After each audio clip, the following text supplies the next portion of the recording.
This section offers a review of the 5-step hypothesis testing methodology.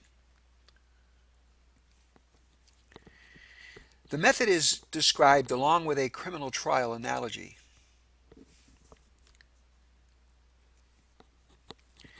The first step requires specifying two complementary hypotheses. The word complementary refers to the fact that one of the hypotheses is necessarily true, but not both.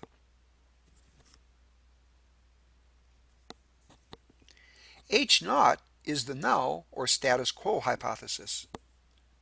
H1 is the alternative or researcher's hypothesis.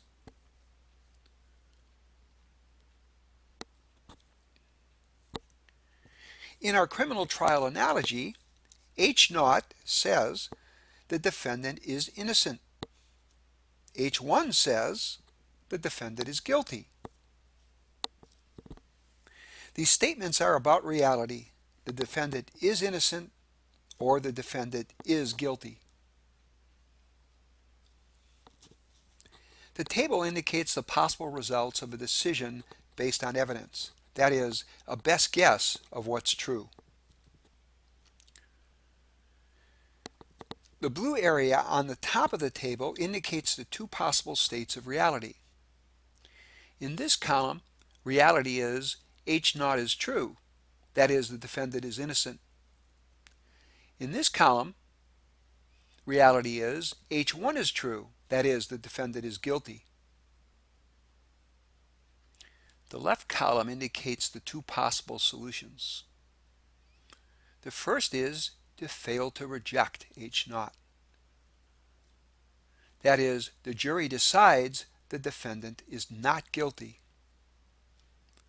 The second possible decision is to reject H0, to reject H0 in favor of H1. The jury would say the defendant is guilty.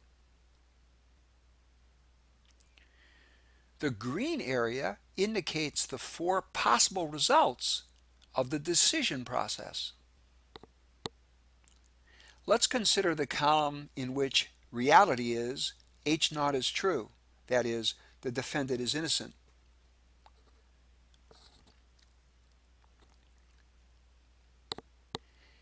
If the decision is to fail to reject H0, that is, the jury decides the defendant is not guilty, then the jury has made a correct decision. The jury has found an innocent defendant not guilty. If, on the other hand, the decision is to reject H0, that is, the jury decides the defendant is guilty, then the jury has committed a type 1 error. The jury has found an innocent defendant guilty. Type 1 error is considered the most serious type of error. In a criminal trial, finding an innocent defendant guilty is considered the most serious type of error. Now let's consider the column in which reality is H1 is true. That is, in which the defendant is, in reality, guilty.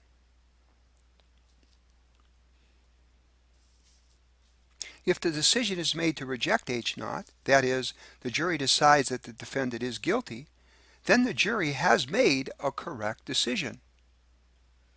The jury has found a guilty defendant guilty. If, on the other hand, the decision is to fail to reject H0, that is, if the jury finds a defendant not guilty, then the jury has found a guilty defendant not guilty and has made an error called a type 2 error. A type 2 error is considered the least serious type of error. Step 2 of the hypothesis testing procedure is to choose alpha. Alpha represents the significance level of the hypothesis test. Alpha is the maximum allowable probability of the most serious type of error, a type 1 error. It's the maximum allowable probability of rejecting H0 when in fact H0 is true. Most often we'll take alpha as 0.05 or 0.01. In our criminal trial analogy, alpha is the maximum allowable probability of finding an innocent defendant guilty.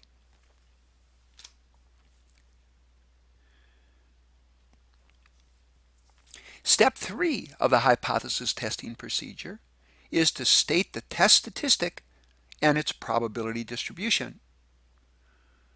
Now, until we actually go through a statistical application, we won't have a test statistic and a probability distribution to state. But what's required in this is to specify the model assumptions that guarantee the validity of the probability distribution, to specify the test statistic, and to specify the probability distribution of that test statistic.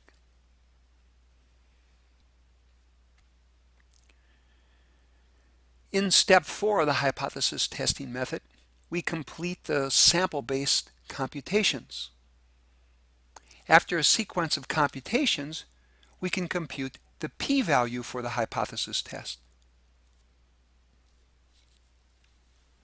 The p-value is the probability of observing evidence more favorable to H1 than that observed in the actual sample. Although not a precise way of looking at it, a p-value can also be thought of as the probability of H0 being true. Thus, a small p-value favors H1 because it says there's a small probability of H0 being true. The fifth and final step in the hypothesis testing method is to report the conclusion, both in statistical terms and in practical terms. From a statistical standpoint, we reject the null hypothesis in favor of the alternative hypothesis if and only if the computed p-value is less than or equal to the significance level of the test. We fail to reject H0, on the other hand, when p is greater than the significance level. Reporting the conclusion in practical terms depends on the specific application. For the criminal trial example, we might report simply that the defendant was found not guilty. Now would be a good time to do homework 1, problem 2.